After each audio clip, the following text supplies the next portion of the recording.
with anything, let me tell you something. ठीक है, when we talk about partnership, what are we really talking about? ठीक है, we are talking about two or more people coming together for a common purpose to make a business and earn profit. ठीक है, अब यहाँ पर हम तुमको जो सिखाने वाले उसमें बहुत एक्चुअली पार्टनरशिप के बहुत सारे पार्ट्स हैं. ठीक है, पहला पार्ट क्या है, आपको फंडामेंटल सीखना हो. फंडामेंटल्स का मतलब क्या होता है? I am giving you an overview. We are going to start with admission. So fundamentals कहता है कि before you start anything you need to know the ABCD of something. So this is the ABCD that you know that you have done your final accounts for sole proprietor. मतलब तुमने trading बनाया है एक sole proprietor का, तुमने PL बनाया है उसी सोल प्रोप्राइटर का, और साथ ही साथ तुमने और क्या बनाया है, बैलेंस शीट भी बनाया है उसी सोल प्रोप्राइटर का. नाउ द पॉइंट इज, अब तो सोल प्रोप्राइटर सोल नहीं रहा, उसके साथ एक और जन पार्टनरशिप में घुस गया है. तो क्या होता है ना, ये जो प्रॉफिट बिजनेस ने कमाया है, ये प्रॉफिट अब सीधा कैपिटल में नहीं जाता, क्योंकि एक आदमी के पास तो ये जाना नहीं है, इतने सारे लोगों के पास जाना है. तो ये ना ट्रांसफर होता है पीएल अप्रो में. What is appro? It is actually standing for appropriation. What is the meaning of appropriation? It means profit distribution. और प्रॉफिट डिस्ट्रीब्यूशन जो होने वाला है वो किसके बीच में होने वाला है? पार्टनर्स के बीच में. इसलिए क्या होगा कि हम लोग क्या करेंगे, प्रॉफिट एंड लॉस अकाउंट में तुम देखोगे जो तुम्हारा नेट प्रॉफिट आता है ना, वो इसमें ट्रांसफर हो जाता है. और उसके बाद इसमें से कुछ पार्टनर्स जो लेने वाले हैं, वो देने के बाद जो बचता है वो भी तो पार्टनर का ही होता है, लेकिन वो जो होता है वो बिजनेस के अंदर ही रह जाता है. इसलिए वो जो हमारा प्रॉफिट या लॉस होता है वो कहाँ ट्रांसफर होता है? Capital account. ठीक है ना.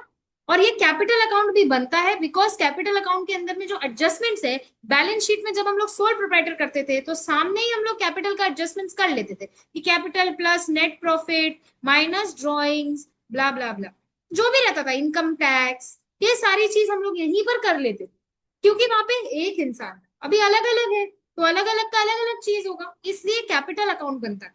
कैपिटल अकाउंट दो मेथड से बन सकता था. एक था फिक्स्ड मेथड, जहां पे कैपिटल को हमको टच ही नहीं करना है, जो भी पैसे आ रहे जा रहे जो भी हो रहा है डेली बेसिस पे. देखो क्या हो रहा है, नेट प्रॉफिट वगैरह होता है तो कैपिटल बढ़ता है ना, तो यहाँ पे हम लोग कैपिटल में कुछ डाला ही नहीं करते. हम लोग क्या डालते थे, सिंपल हम लोगों का जितना भी पैसा पड़ा हुआ है, यानी जो कैपिटल इंट्रोड्यूस्ड है या फिर जो विड्रॉन है. याद रखना, ड्रॉइंग्स का मतलब कैपिटल विड्रॉन नहीं होता है. ड्रॉइंग्स का मतलब आप पहले प्रॉफिट निकाल रहे हो, जितना प्रॉफिट कमाए उसमें से पैसे पहले निकलता है. और अगर प्रॉफिट पूरा खत्म हो गया, इसका मतलब अब आप जो पैसा इनिशियली बिजनेस में डाले थे वो आप विड्रॉ करो, दैट इज कैपिटल विड्रॉ. ठीक है, तो इंट्रोड्यूस करो या विड्रॉ करो, बस इतना ही जाता है, और ओपनिंग एंड क्लोजिंग बैलेंसेस दिखता है. ओके अगर फिक्स मेथड की बात कर रहे हैं तो एक बात बताओ, बाकी के जो एडजस्टमेंट्स है फिर की नेट प्रॉफिट है, ड्रॉइंग है, बाकी के चीजों का पेमेंट है, या फिर अगर कोई पार्टनर ने सैलरी लिया है, कमीशन लिया है, तो वो सब कहाँ जाता है? वो सब जाता है करंट अकाउंट. करंट अकाउंट में. ठीक है, करंट अकाउंट बिजनेस अकाउंट. जब हम लोग फ्लक्चुएटिंग मेथड करते हैं तो ये बोलता है कि भाई तुम जो अभी तक करके आए हो सोल प्रोप्राइटर में वही करोगे, सारे कुछ किसमें डाल दोगे? Capital account. अलग से कोई जरूरत ही नहीं. ये एक तरीके का बैंक अकाउंट होता है. ठीक है, बिजनेस अकाउंट का मतलब मैं ये नहीं बोलना चाह रही थी कि बिजनेस का अकाउंट, आई ट्राइड टू से कि this is the partners personal bank. Partner का जो भी डीलिंग है, पार्टनर का जो भी प्रॉफिट है, इनकम है, वो सारा इस करेंट अकाउंट के अंदर में जाता है. Is this clear? ठीक है, फ्लक्चुएटिंग मेथड में सब कुछ उसी में घुस जाता है कैपिटल अकाउंट में. अब आफ्टर दिस हमारा क्या बनता है? After this you make the balance sheet. ठीक है, तो अभी तक हम लोग फंडामेंटल्स में सीखेंगे क्या? पीएल अप्रो और कैपिटल अकाउंट का काम कर. ठीक है, तो अभी क्या हम लोग ये शुरू कर रहे हैं ना? ये तो हम लोग शुरू नहीं कर रहे हैं. शुरू क्या कर रहे हैं? करेक्ट, तो हम लोग शुरू कर रहे हैं एडमिशन ऑफ अ पार्टनर. अब एडमिशन ऑफ अ पार्टनर के पहले भी एक छोटी चीज हम लोग सीखते हैं जो कि पीएल अप्रो और एडमिशन, रिटायरमेंट, डेट, डिसोल्यूशन के पहले आता है. ठीक है, हाँ, जिसका नाम होता है गुडविल कैलकुलेशन. तो हम लोग अगर गुडविल कैलकुलेशन सीखेंगे नहीं तो बाकी की चीजें कर नहीं पाएंगे. ठीक है, तो गुडविल का कैलकुलेशन अपने लिए सीखना बहुत जरूरी है. फंडामेंटल्स के जस्ट बाद में आता है गुडविल का कैलकुलेशन, इसीलिए ये एक अलग सा चैप्टर के हिसाब से दिया हुआ है, but it is a part of all the other chapters that is going to take place from here. What are the other chapters? First is admission, what happens when a new partner comes into the business. ठीक है, next is retirement, what happens when a partner leaves the business. Next is death, which is similar to retirement, just that the partner has died. ठीक है, and last is dissolution, because I am writing this totally separately because dissolution is got to do with the end of partnership. ठीक है, it is not something that carries on when the partnership is carrying on, it is when the partnership ends. तो ये दूसरा part, ठीक है. So this is dissolution of partnership. ठीक है, partnership का थ्योरी में आता है what is dissolution of firm. I don't know if you know that. ठीक है, डिसोल्यूशन ऑफ फर्म का मतलब होता है, okay. So now after this let's do something. अभी हम लोग करने वाले एडमिशन. तो एडमिशन के वक्त में हम लोगों ने एक चीज तो सीख लिया, इसका मतलब है कि एक नया पार्टनर घुसेगा. तो नया पार्टनर घुसने के पहले अपने को और 2-3 चीजें सीखनी पड़ेंगी, जिसके लिए चैप्टर का नाम क्या है, गुडविल. यहां से अपने को करना है शुरू. ठीक है, तो लेट्स स्टार्ट विद गुडविल. ठीक है, ओके. एडमिशन करने वाले उसके पहले करना पड़ेगा गुडविल. एक बार गुडविल का कॉन्सेप्ट समझने के पहले एक बार सीख लेते हैं कि एडमिशन के अंदर में क्या क्या होता है. ठीक है, जब मैं एडमिशन के अंदर का गुडविल सिखाऊंगी ना, तो मैं क्या करूंगी कि एडमिशन के अंदर में ही गुडविल का पूरा चैप्टर करा. Is that okay for you? ठीक है, what is admission of a partner मैंने पहले ही बोल दिया. क्या होगा यहाँ पर होगा कि एक इंसान आएगा. कौन आएगा? नया एक पार्टनर आएगा. ठीक है, तो एडमिशन ऑफ अ पार्टनर में new partner will come. New partner will come, which is how the partner will come. ये रहा एक पार्टनर जो कि आ रहा है, और एक बिजनेस है जो हम लोग ऑलरेडी चला रहे हैं. ठीक है, say A and B are running a business. उसमें क्या हो रहा है, C is coming as a partner. Is this okay? तो यहां पर कुछ चीजें होंगी. पहले तो एक बात बताओ, आज के पहले भी बिजनेस चल रहा था या नहीं? चल रहा. तो ये जो बिजनेस चल रहा था, इस बिजनेस में जो भी प्रॉफिट्स होगा, ठीक है, जो भी रिजर्व्स होगा, जो भी एसेट्स और लाइबिलिटीज का वैल्यू होगा आज तक का, ठीक है, ये सब का बेनिफिट किसका होना चाहिए? एग्जैक्टली पुराने पार्टनर्स. क्यों? क्योंकि आज तक का जो भी कमाया हुआ है, इनका कमाया हुआ है. तो जो भी बेनिफिट मिलेगा, वो सारा बेनिफिट किनको मिलेगा? ओल्ड पार्टनर्स को. ओल्ड पार्टनर्स कौन है? जो लोग पहले से इस बिजनेस में है. नया पार्टनर जो आएगा, नया पार्टनर आते ही इसमें अपना धाबा नहीं खोल सकता, क्योंकि उसके आने के पहले ये सब कमाया हुआ है. तो उसके आने के पहले का जो भी था वो सब ए एंड बी लेंगे. नाउ इसके आने की वजह से ए एंड बी को कुछ देना पड़ रहा है इसको. Share, share of profit. ठीक है, मान लो ए एंड बी सबसे पहले 2:1 के रेशियो में अपना शेयर रखे थे, विच मीन्स कि हम बोल सकते हैं कि ए का हिस्सा था 2/3 और बी का हिस्सा था 1/3. अच्छा, ये क्या सी के आने के पहले था? तो इसको हम लोग कहते हैं ओल्ड रेशियो, और छुटकू में ओपीएसआर. ठीक है, तो एकदम लॉजिकली मतलब हम लोग बस एक बार ये सिखा रहे हैं कि क्या सिखा रहे हैं. Just think of this as a case. ठीक है, तो या फिर एक story, whatever, not a case. ठीक है, तो ओपीएसआर के अंदर में हमारा ये पता चल गया हम लोगों को. ठीक है, ये लिखना भी तुम सीख गई कैसे. 2/3 टोटल पोर्शन इज 3, 2+1, तो ऐसे करके. ठीक है, सी जब आ रहा है, मान लो he is coming for 1/5 profits of the business और लॉस ऑफ द बिजनेस. ठीक है, इसका मतलब क्या है, पूरा पूरा एक होल केक है इन द बिजनेस. ठीक है, the whole business is one cake, or the whole profit or loss in the business is one cake. Out of in that cake there are 5 pieces. Now out of those 5 pieces, C is coming for 1 piece. ठीक है, so if there is 1 piece out of 5 piece, it means 1/5. If he came for 2 pieces, so 2/5. If he came for no, and the whole business represents 5 pieces, so if you put 5/5, कितना मिलता है? 1. That means कि business का profit is represented, मतलब whole business is represented by 1. मतलब the total share in a business is 1. ठीक है, we will always keep that in mind, क्योंकि ये फ्रैक्शन है. सो टोटल बिजनेस का शेयर है 1. He is coming for 1/5 share in profits. ठीक है, तो इसका मतलब ये जब आएगा तो इनसे कितना मांगेगा? ये बोलेगा कि आप लोग के पास जितने भी प्रॉफिट्स आप लोग शेयर कर रहे हो, पहले जो प्रॉफिट था ये दोनों ले रहा था, ये बोल रहा है कि आप लोग जितना भी प्रॉफिट ले रहे हो लो ना भाई, मुझे आप 1/5 दे दो. ठीक है, ये कह रहा है कि आप मुझे 1/5 दे दो. तो हम लोगों को क्या करना पड़ेगा, यानी ए और बी को उसको देना पड़ेगा 1/5 शेयर ऑफ प्रॉफिट, यानी ये दोनों अपने पास से जो शेयर ऑफ प्रॉफिट दे रहे हैं उसको क्या कहेंगे, सैक्रिफाइस। और ये लोग कैसे सैक्रिफाइस करेंगे, देखो टोटल बिजनेस में से ये 1/5 ले ले रहा है, ठीक है, सो टोटल में से ले ले रहा है 1/5, विच मीन्स, टोटल क्यों लिखती हूँ, सॉरी,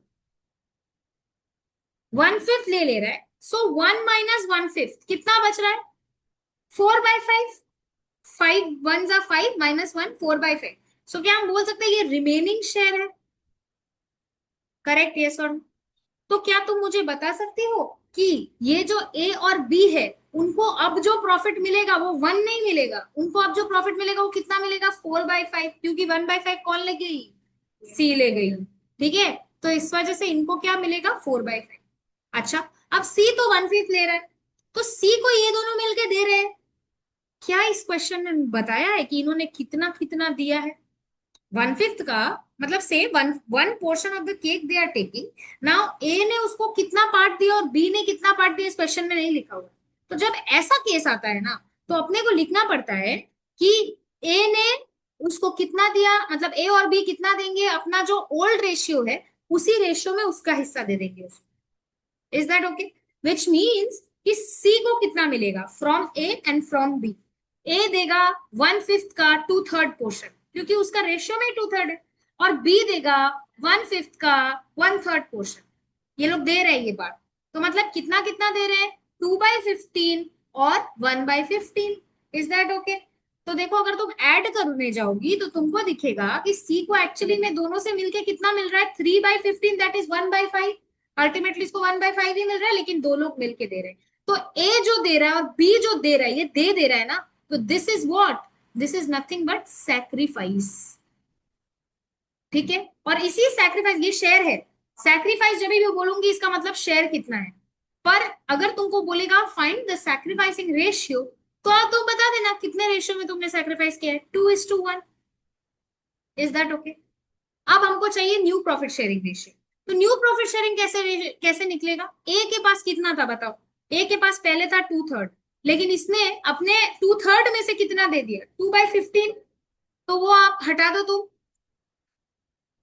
ठीक है ना, तो ये इन्होंने दे दिया, इससे ये इसके शेयर में से हटा दे रहे, और बी का शेयर पहले था 1/3, पर इस बेचारे ने भी दे दिया, कितना दे दिया, ठीक है, तो अब देख लेते कितना बचा, 3 की टेबल में अगर जिसको जैसे एलसीएम आता है वो वैसे कर सकता है, वरना एक और तरीका है, अगर दोनों नंबर्स में तुमको दिखे कि कॉमन मल्टीपल है तो तुम उसके हिसाब से कर सकते हो, 3 कितना सर 15, और 15 में क्या बोलते हैं, 15 1 = 15 ही होता है, तो ऑटोमेटिकली तुमको पता है कि ये जो 15 है 3 का मल्टीपल है, इसलिए तुम्हारा 15 ही एलसीएम हो, तो 3 5 = 15, तो 2 5 = 10, और यहाँ पे -2/5, और यहाँ पर इसका कितना आएगा, नो 5 - 1 दैट इज 4/15, ठीक है, और you can say 5 - 1 that is 4/15, ठीक है, और इसका कितना है 8/15, अरे भाई रुको रुको, ये हम लोग देख रहे हैं कि इनका न्यू शेयर कितना है, now let's talk about the new share, तो ए का न्यू शेयर इतना है 8/15, बी का न्यू शेयर है 4/15, एक बात बताओ, अब तो सी भी हमारे बिजनेस का मेंबर है,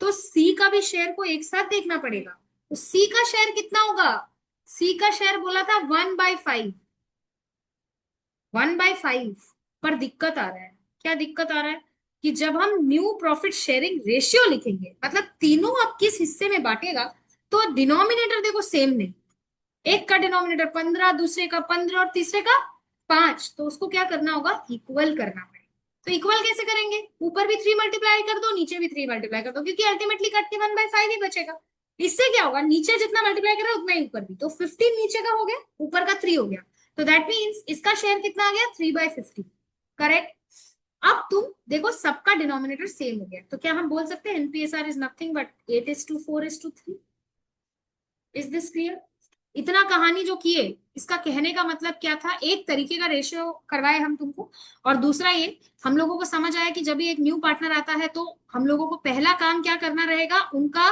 पार्टनरशिप में रेशियो दिखना पड़ेगा, कि उनका ओल्ड प्रॉफिट शेयरिंग रेशियो कितना है, उनका सैक्रिफाइसिंग रेशियो कितना या फिर सैक्रिफाइस कितना है, और उनका एनपीएसआर कितना। इसके अलग अलग केसेस होंगे, कहीं पे कुछ दिया रहेगा, कहीं पे कुछ दिया रहेगा, तो you are very much required to first do the sums on these ratios. समझ में आया? मैंने एक अभी दिखाया है, एक और दिखाऊं और फिर आगे बढ़ेंगे। अब एक चीज सिर्फ ऊपर का सुन लो, इन लोगों ने क्या किया है, A and B has sacrificed, isn't it?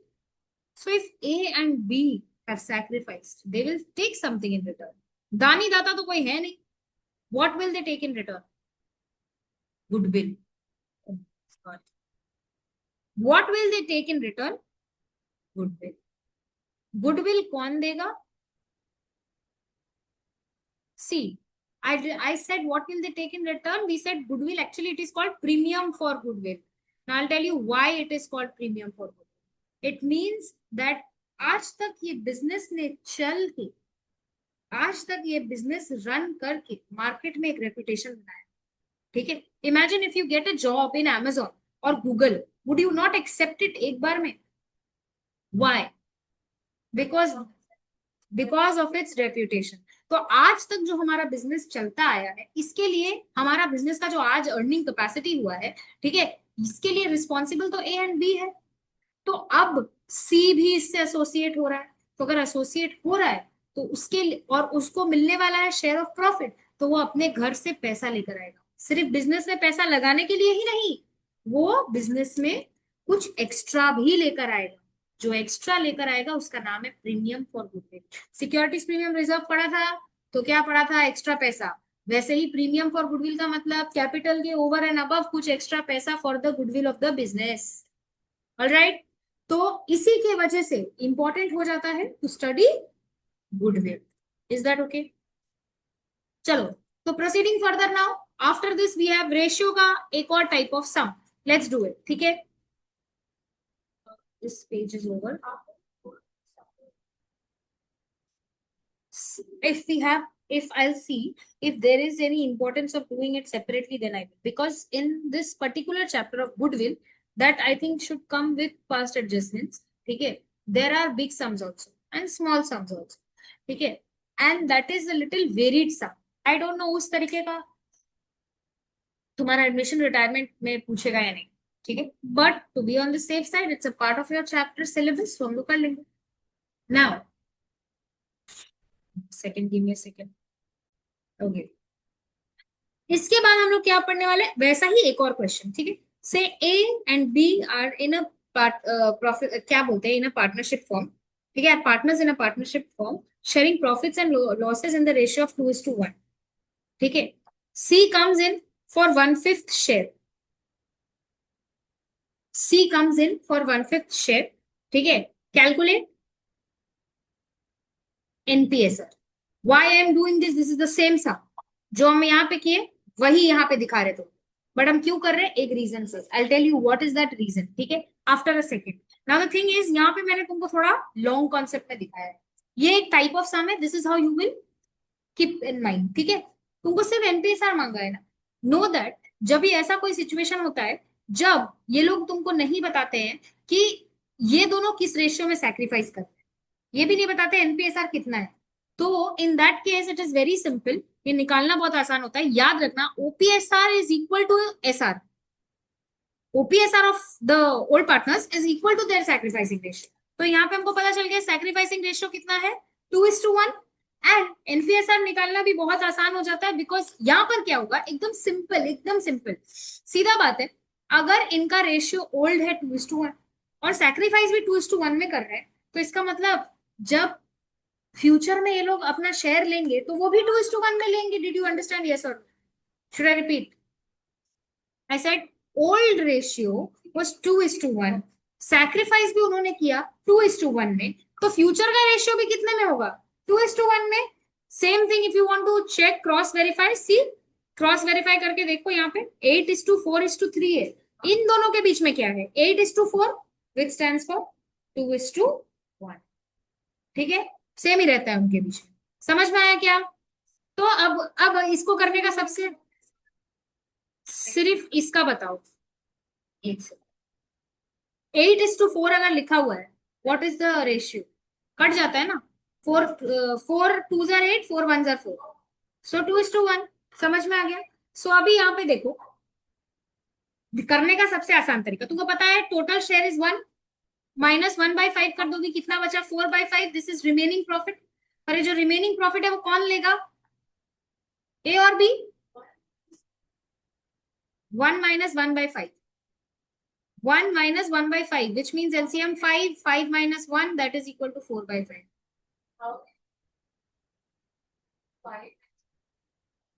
यहाँ कुछ नहीं है, नीचे 1 है। एलसीएम कितना हुआ? तो 5 है। 1 5 सर 5, तो इसीलिए 1 × 5। ठीक है, ये मैथ्स है। दिक्कत है तो हम सेपरेटली सिखा दें। यही किया था। नहीं, ऊपर में कॉमन नंबर से कैंसिल नहीं किए थे, प्लीज चेक। सेम चीज किए थे। सी, इसका बात कर रही हो तुम? ये सी यू डोंट फॉल, ये सी का कैलकुलेशन नहीं है, ए का शेयर है। सी को टोटल कितना मिल रहा है उसका बात करो, ये मल्टीप्लीकेशन है। ऐड और माइनस का है। ठीक है, ठीक है। या so basically this is your remaining share, remaining profit इतना है, 4/5 इज योर रिमेनिंग प्रॉफिट। ठीक है, तो अभी हम तुमको अगर बोले कि तुम हमको कैलकुलेट करके बताओ, तुम सिंपल करोगे, तुमको पता है ओपीएसआर इज इक्वल टू एसआर, तो एनपीएसआर भी सेम ही होगा। So let's calculate एनपीएसआर। कैसे होगा? ये जो बचा हुआ है 4/5, ये लोग 2/3 के रेशियो में लेगा ए, बी लेगा 4/5 शेयर को इन द रेशियो ऑफ 1/3। ठीक है, एंड सी का तो 1/5 ही हमको पता ही है, ये दोनों 4/5 ले रहे हैं शेयर ऑफ प्रॉफिट, तो इक्वल करने के लिए 3/3। ठीक है, आंसर सेम ही आना है, देखो 8/15, 4/15, 3/15, 8:4:3। सेम क्वेश्चन इसलिए करा है बिकॉज इतना इजी तरीके से भी किया जा सकता। ठीक है, मूव करें forward. Okay, now moving forward, दूसरा question. A/B is given as 2:1, C comes for 1/5 share, and A and B give in the ratio of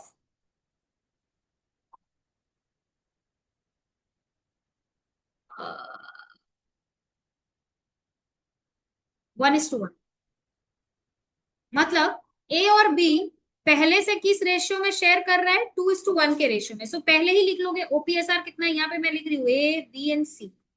ठीक है, पहले ही लिख लेना। ओपीएसआर कितना है? 2/3, 1/3। यहाँ पे तो ओल्ड है ही नहीं है।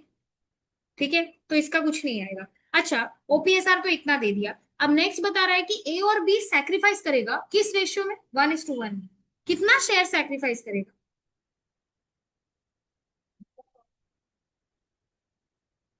मैंने ये पूछा, अंडरस्टैंड प्रॉपर्टी, मैंने पूछा ए और बी दोनों मिलके कितना share of the business sacrifice करेगा?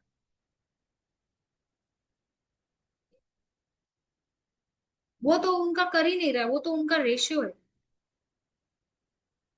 जितना तुमको देना है उतना ही तो तुम सैक्रिफाइस करोगी ना। Wait 1 minute, 1 minute. हम सिर्फ इतना पूछे ए एंड बी दोनों मिलके कितना शेयर सैक्रिफाइस करेंगे? 1/5 दोनों मिलके देंगे। ठीक है, और 1/5 को किस रेशियो में देंगे? बस, तो यही मैंने पूछा। तो सैक्रिफाइस कितना कर रहे हैं ये लोग? सैक्रिफाइसिंग रेशियो कितना है? 1:1। तो अभी ये लोग सैक्रिफाइस कितना कर रहे हैं? सैक्रिफाइस कर रहे हैं 1/5 ही देना है, लेकिन ए उसका आधा दे रहा है और बी उसका आधा दे रहा है। 1:1 मतलब 1/2, 1/2। नहीं समझ आ रहा है तो ठीक है, तो ये दोनों दे दे रहे हैं, करेक्ट। तो अगर ये दोनों दे रहे हैं तो सी को क्या हो रहा है? मिल रहा है। कितना मिलेगा? 1/5। 1/5 ही को तो आधा आधा कर रहे हैं जो इसको मिल रहा है। समझ में आया हम क्या बोले? तो फिर अब यहाँ पे सैक्रिफाइस निकाल लो, कितना कितना आ रहा है? ये होगा माइनस। ठीक है, सैक्रिफाइस अगर निकालोगे तो होगा minus. What you can do is you can keep this in bracket और उसके नीचे तुम आंसर लिख सकती हो। Keep this in bracket and उसके नीचे तुम आंसर लिख सकती हो। ठीक है, व्हाट इज योर आंसर? 1/10, 1/10। ठीक है, this is what they are sacrificing.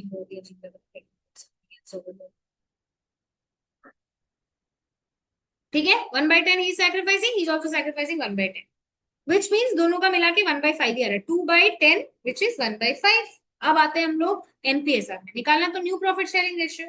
तो एनपीएसआर कैसे निकलेगा, मैंने पहले ही बोला, ओपीएसआर माइनस सैक्रिफाइस, पहले इतना था अभी इतना दे दिया तो बचा कितना, तो एनपीएसआर 2/3 माइनस 1/10, ठीक है, यहाँ पे 1/3 माइनस 1/10, यहाँ पे कुछ नहीं 1/5, क्योंकि यही तो है, अभी इसको मैच करेंगे कैसे वो नीचे देखेंगे, ठीक है, यहाँ पे लिख देंगे ओपीएसआर माइनस एसआर, ठीक है, करो, नीचे 10 है, कॉमन मल्टीपल है ही नहीं, विच मीन्स एलसीएम कितना होगा 30, 3 10s are so 20 minus 10 3s are 3, okay, यहाँ पे क्या है 30, सो 10 माइनस 3, यहाँ पे 1/5, नीचे कितना आ रहा है,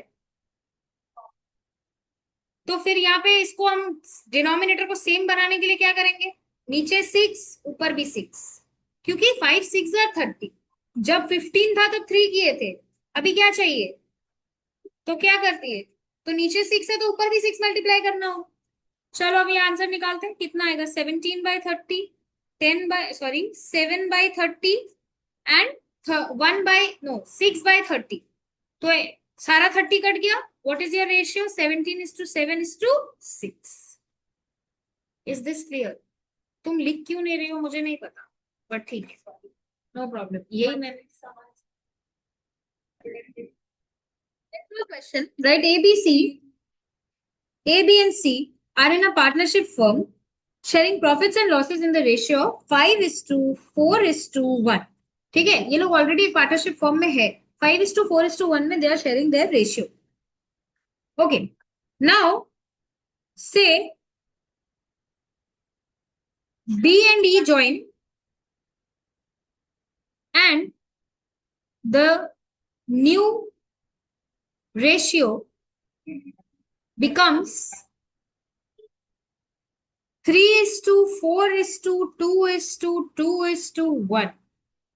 So you know how this is showing, what this is showing, A, B, C, D and E, ठीक है, तो बेसिकली ए बी और सी का 5:4:1 में चल रहा था, लेकिन डी और ई के आने के बाद ये रेशियो ये हो गया, तो क्लियर कट बात है, ये रेशियो ये होने का मतलब ही ये है कि A B C have sacrifice somewhere, so हम लोग को पता है कि हम लोगों को देखो ये क्वेश्चन में क्या क्या दिया हुआ है, एक तो ओपीएसआर दिया हुआ है और ये क्या है, करेक्ट, तो क्या हम सैक्रिफाइसिंग रेशियो निकाल सकते हैं, बिल्कुल निकाल सकते हैं, कैसे निकालेंगे, हमको पता है कि ओपीएसआर माइनस एसआर, मतलब ओपीएसआर में से सैक्रिफाइस हटा देते तो एनपीएसआर होता है, तो क्या हम बोल सकते हैं sacrificing ratio is nothing but OPSR minus NPSR, correct, yes और नो, ठीक है, एकदम लॉजिक जा रहे हैं, देखो सारे स्कूल्स में तुमको ऐसा सिखाएंगे कि NPSR is equal to, sorry, SR is equal to OPSR minus NPSR, यही सिखा रहे हैं, ठीक है, तो हम लोग क्या कर रहे हैं अभी लॉजिकली जा रहे हैं, S R is equal to OPSR minus NPSR और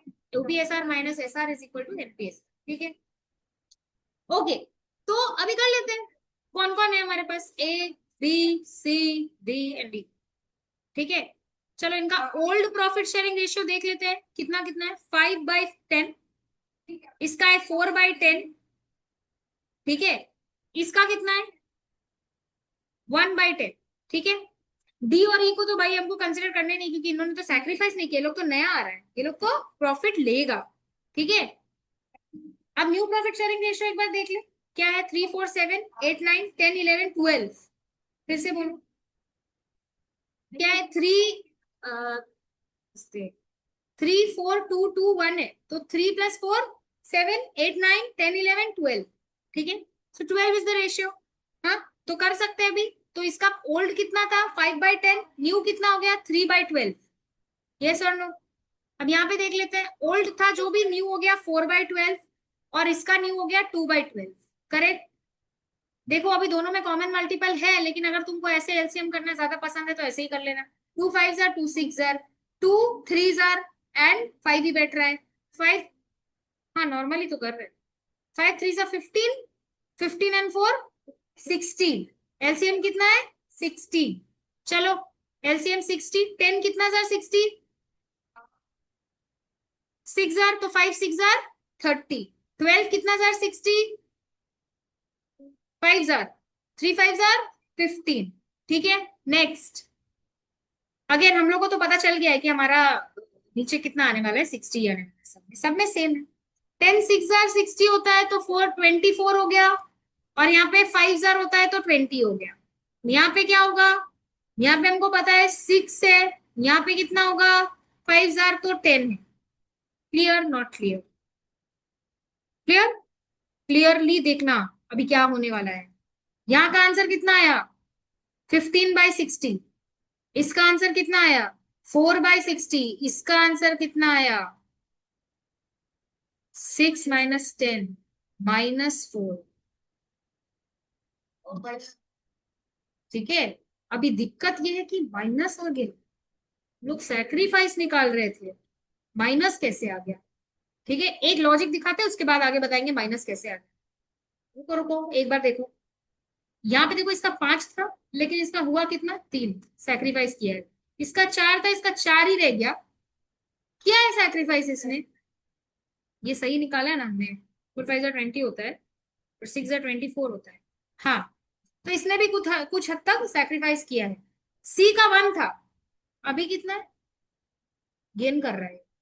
सो दैट मीन्स अगर कहीं नेगेटिव आए, सैक्रिफाइस निकाल लियो लेकिन आ गया नेगेटिव, इसका मतलब सैक्रिफाइस सिर्फ कौन कर रहे हैं 15:4, सी सिर्फ गेन कर रहा है इस टू -4। ठीक है, ये भी सैक्रिफाइस कर रहा है, ये भी सैक्रिफाइस कर रहा है, however C is gaining just like the other partners. तो इसका मतलब जब गुडविल लेकर आएगा ना तो न्यू पार्टनर ही नहीं, सी भी गुडविल लेकर आएगा, क्योंकि सी गेन कर रहा है। इसका मतलब ए बी का शेयर वो खुद खा रहा है। तो अगर नया और ज्यादा शेयर उसका ले रहा है, मैंने क्या बोला, जब कोई ओल्ड पार्टनर्स का शेयर लेगा तो उसको क्या करना होगा, उसको कुछ पैसा देना पड़ेगा जो कि होगा गुडविल। तो यहाँ पे जब गुडविल आएगा कौन कौन लाएगा, डी भी लाएगा, ई भी लाएगा और सी भी लेकर आएगा। कहां से लाएगा, घर से, वो तो ऑलरेडी एक पार्टनर है। C is gaining. Is this clear? मैंने तुमको गुडविल के साथ यहाँ पे रिलेट करके नहीं सिखाया, सिखा सकती थी लेकिन यहाँ पे रिलेट करके नहीं सिखाया। ठीक है, let's do a question. Write down, P and के are partners sharing profits and losses in the ratio of 7:5। आगे देखो, इसमें बोल रहा है they admit A as a new partner, new partner के तौर पे ए आ रहा है, who takes, very very careful, who takes 1/12 from P and 1/6 from K. Calculate PSR and SR. यहाँ पे ही दिक्कत है, अब समझना अच्छे से, ओल्ड है। सुनो, पी इधर के इधर, ठीक है, हमको पता है कि ओपीएसआर कितना है। ठीक है, ओपीएसआर तो हम यहाँ पे लिख ही देंगे, which is 7/12 and 5/12। Is that okay? Okay, now you see इसके बाद क्या होगा, after this you have to be very careful. ये 1/12 फ्रॉम पी ले रहा है, क्या यहाँ पे बोला है कि 1/12 के रेशियो में ले रहा है, या ये लिखा है कि डायरेक्टली पी का जो शेयर है उससे 1/12 ले रहा है। तो इसका मतलब ये पी से कितना ले रहा है, ओनली 1/12। समझी, दिस इज द शेयर, यही हम लोग माइनस करते हैं, दिस इज द शेयर। ये चीज बहुत क्लियरली एक बार देखो, बहुत इंपॉर्टेंट चीज हम तुमको अभी समझाने वाले हैं। I hope it gets into your head. See this question over here, जो हम लोग पहला क्वेश्चन किए थे। फर्स्ट क्वेश्चन में दिया हुआ क्या था, यहाँ पर था 2/5, यहाँ पे 1/5, हम लोग 15, सॉरी, ये निकाले कैसे पता है, दिखा के कि इसका शेयर ऑफ प्रॉफिट 1/5 था लेकिन उससे इस रेशियो में ले रहा है, इसीलिए सैक्रिफाइसिंग रेशियो देखो 2:1। लेकिन हिसाब से देखा जाए तो उनका शेयर शेयर सैक्रिफाइस का शेयर कितना था, 215 और 1/50। सिमिलरली ये जो क्वेश्चन हम लोगों ने किया 1:1 वाला क्वेश्चन, वहां पे भी तुम देखो, वो मैंने मिटा दिया है, 1:1 वाला जो क्वेश्चन किया वहां पे भी अगर तुम्हारे कॉपी में किया हुआ है तो तुम देखोगे कि उसमें भी हमने ये देखा कि हम लोग क्या किए, वो 1:1 के क्वेश्चन में भी हम लोग पहले निकाले 1/5 का 1/2, 1/5 का 1/2, मतलब 1/5 is the share, 1:1 is the sacrificing ratio, and what is the amount of sacrifice, 1/5 का 1/2, that is 1/10 is the sacrifice. समझ में आया? शेयर के टर्म्स में हमेशा पता होना चाहिए। तो यहाँ पर क्या है, यहाँ पे 1/12 आ गया और ये क्या है 1/6 फ्रॉम के, यानी के पास जितना है उसमें से कितना ले रहा है 1/6। सिंपल सा बात है, 1/6 ही ले रहा है। याद रखना फ्रॉम और ऑफ में बहुत डिफरेंस है। ऑफ का मतलब है मल्टीप्लीकेशन, ऑफ का मतलब है मल्टीप्लीकेशन, इसके बाद ही कराएंगे। ठीक है। और फ्रॉम का मतलब क्या है? फ्रॉम का मतलब है कि डायरेक्ट वो पैसा, वो शेयर वो उससे ले रहा है। ठीक है, डायरेक्ट शेयर ले रहा है। सो ये जो हम लोग माइनस कर रहे हैं, ये क्या कर रहे हैं? सैक्रिफाइस। मल्टीप्लीकेशन ऑफ मतलब फ्रॉम का मतलब है डायरेक्ट रिमूवल, मतलब वो शेयर ही दिया हुआ है। देखो ऐसे करके नहीं होता है। अगर कोई तुमको बोल दे 1/12 शेयर, फिर 1/6 शेयर, तब इसका मतलब ही शेयर दे रहा है। ठीक है। और अगर रेशियो दिया रहेगा तो इसका मतलब क्या है? रेशियो है, उस रेशियो में जाएगा। क्लियर है? ठीक है। तो अभी इन दोनों में से ये दोनों हट जाएगा, तो व्हाट इज रिमेनिंग? यहाँ पे तो सिंपल 6/12। यहाँ पे व्हाट इज रिमेनिंग? अरे एलसीएम करना पड़ेगा। कॉमन भी है तो 6 2 होता है, तो दैट मीन्स यहाँ पे तो 12 का 12 ही है, तो मतलब ये 5 ही रहेगा। और ऊपर में यहाँ पे क्या है? यहाँ पे यहाँ पे क्या है? 6 2 तो -2। 1 × 2, 6 × 2 मतलब 1 × 2/12। ठीक है। That gives you 3/12। ये मेरा क्या निकला पता है? ये मेरा निकला एनपीएसआर। समझी नहीं समझी? ठीक है, ये मेरा पी और के का निकला। पर अरे भाई भाई, हम लोग एनपीएसआर में तो ए को भी लेंगे, वो भी तो अब एक न्यू पार्टनर है। और वो क्या क्या ले रहा है? यहाँ पे उसका शेयर नहीं लिखा हुआ है, लेकिन आपको ये बताया है कि उसने 1/12 लिया है और 1/6 लिया है, बोला है। अगर एलसीएम करोगे तो 6 2 मतलब 1 + 2/12। दैट इज उसका भी कितना है? 3/12। तो क्या मैं बोल सकती हूँ कि मेरा एनबीएसआर is 6:3?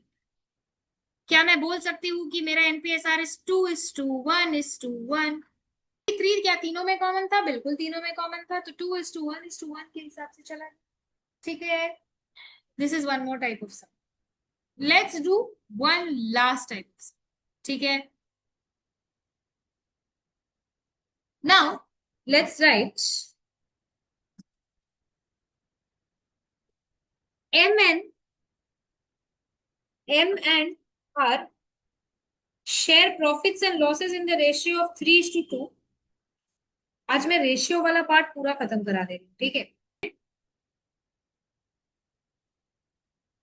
For 1/5 share for which he took 1/4 of his share from M and the remaining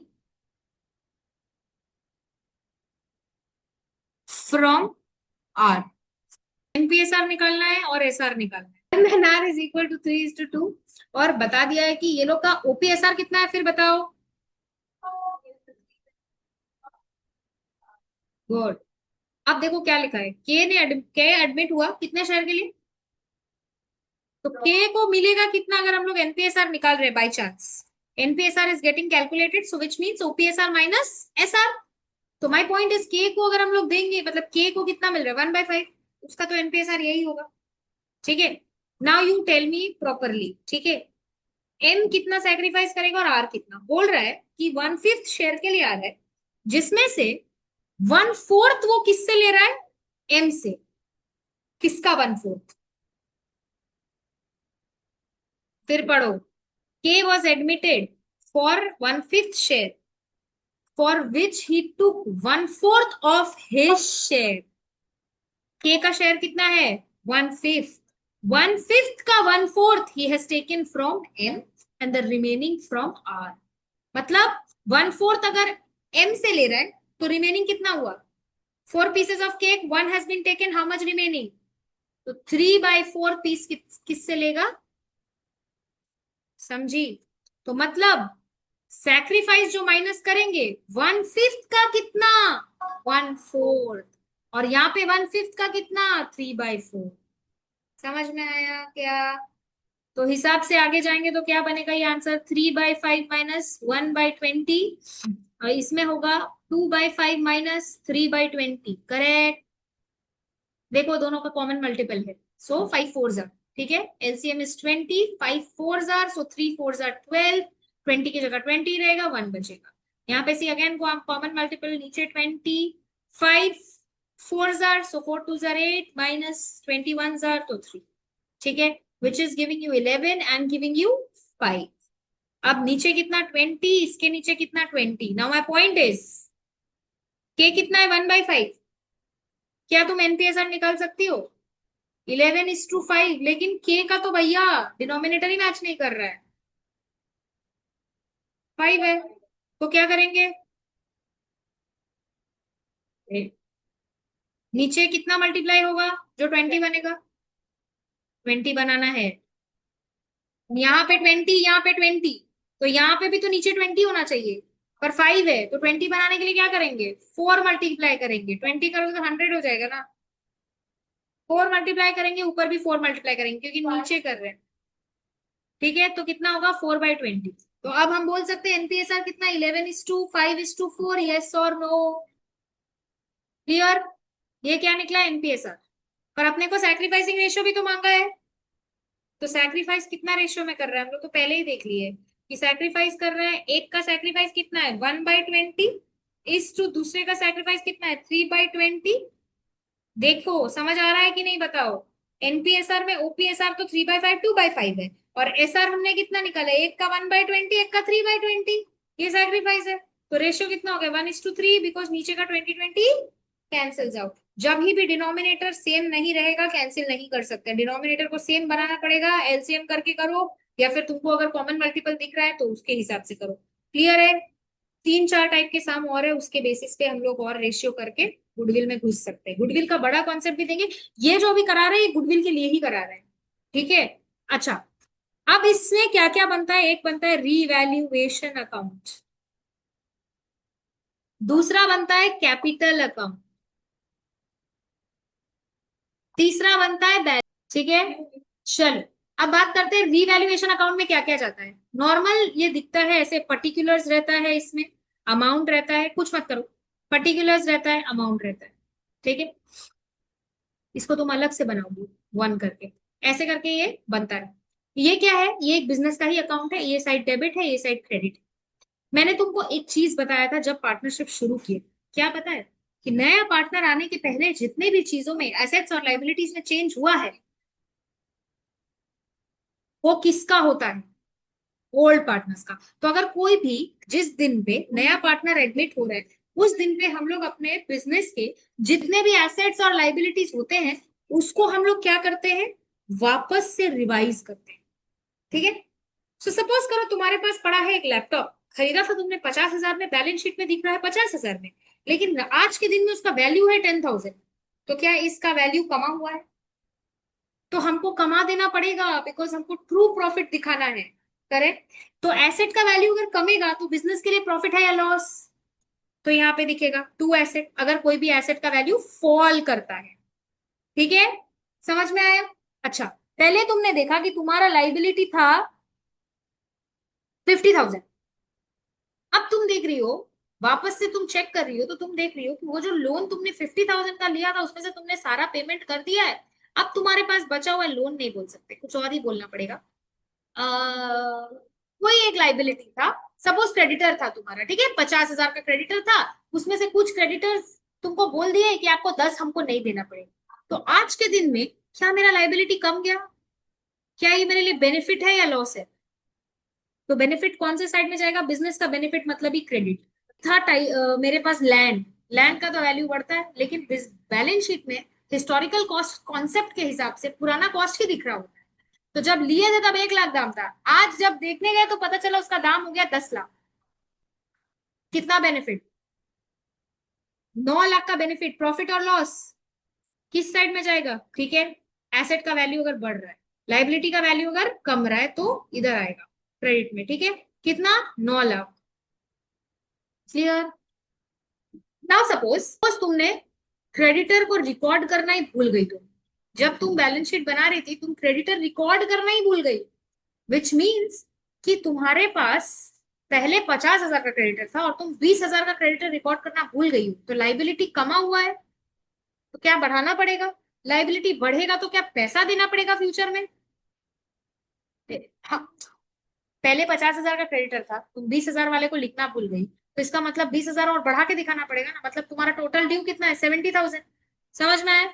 तो ये जो 20,000 और पे करना पड़ेगा, ये बर्डन है, फ्यूचर का एक्सपेंस है, तो एक्सपेंस है तो क्या करेंगे, एक्सपेंस के सर तरफ में लाइबिलिटी अगर बढ़ता है तो डेबिट साइड में जाएगा, जितना अमाउंट से बढ़ा हो, क्लियर छे, ठीक है।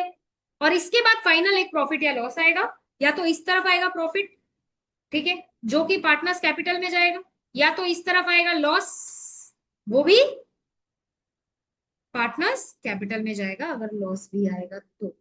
सो रीवैल्यूएशन अकाउंट का नाम रीवैल्यूएशन इसलिए है because as on the date of, सब हम पूछेंगे, as on the date of admission, ठीक है, जिस दिन नया पार्टनर घुसता है उस दिन you need to reconstitute your firm, वापस बनाना पड़ेगा। तो उसके लिए जो अभी तक के profits and losses and asset liability के वैल्यूज है उसको हम लोग चेंज करते, we revalue the assets and reassess the liabilities, ठीक है। उसके बाद जो भी उसमें चेंजेस होते हैं उसका प्रॉफिट या लॉस ओल्ड पार्टनर्स खुद में बियर कर लेते। क्लियर है? Every concept should be crystal clear, otherwise you cannot answer assertion and reason. समझ में आ गया? So this is the entire point. हाँ, प्रॉफिट भी हो सकता है, लॉस भी हो सकता है, डरने का जरूरत नहीं है। तुम बोलोगे अभी भी तो 30,000 है तो है, लॉस है, वो ओल्ड पार्टनर्स के बीच में ओपीएसआर में डिवाइड हो जाए क्योंकि वो उनका है। Is this clear? ये मैंने सिखा दिया। कैपिटल अकाउंट नॉर्मल जो अभी तक कर रहे वही होगा, और बैलेंस शीट भी नॉर्मल जो कर रहे वही होगा। जो चेंजेस है वो मैं सिखा, कैपिटल में एक चेंज होता है लेकिन कैपिटल एडजस्टमेंट में अभी बहुत देर है। पहले हम लोग गुडविल सीखेंगे और भी रिजर्व सीखेंगे, बहुत कुछ है अभी, ठीक है। आज का क्लास यही खत्म।